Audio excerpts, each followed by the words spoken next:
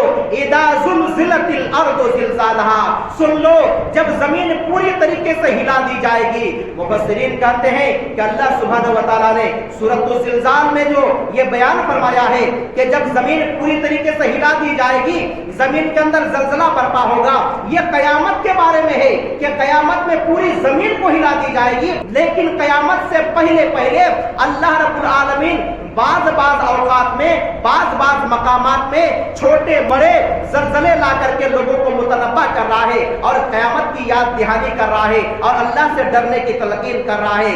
چنانچہ دیکھیے سورۃ الحج سورہ نمبر 22 آیت نمبر 1 اور 2 میں اللہ سبحانہ و تعالیٰ قیامت کے زلزلہ کا ذکر کر رہا ہے۔ اللہ سبحانہ و تعالیٰ نے فرمایا یا ایھا الناس اتقوا ربکم ان زلزلۃ الساعۃ شیء عظیم۔ آیت کریمہ میں اللہ رب العالمین کیا کہہ رہا ہے؟ اے لوگوں اپنے رب سے ڈرو۔ کیوں ڈرا رہا ہے؟ کہہ رہا ہے قیامت کا زلزلہ بہت ہی بڑا ہے، بہت ہی شدید ہے۔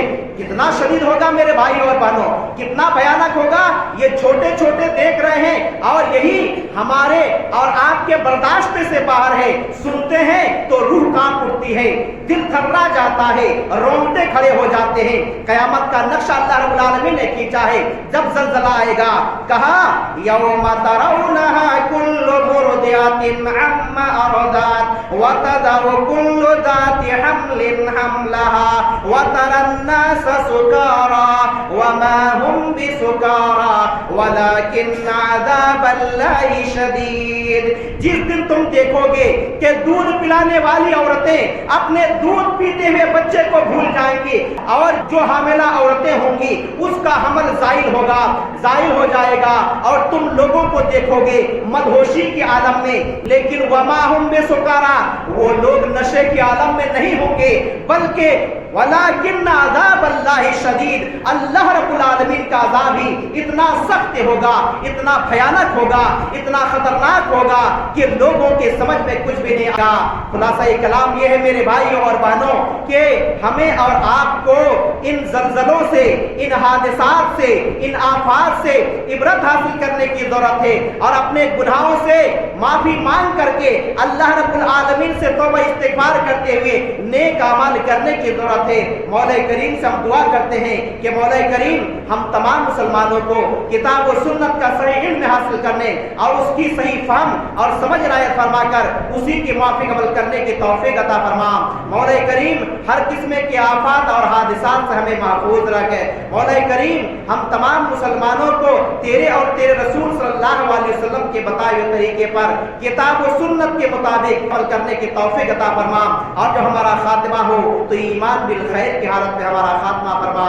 آمین۔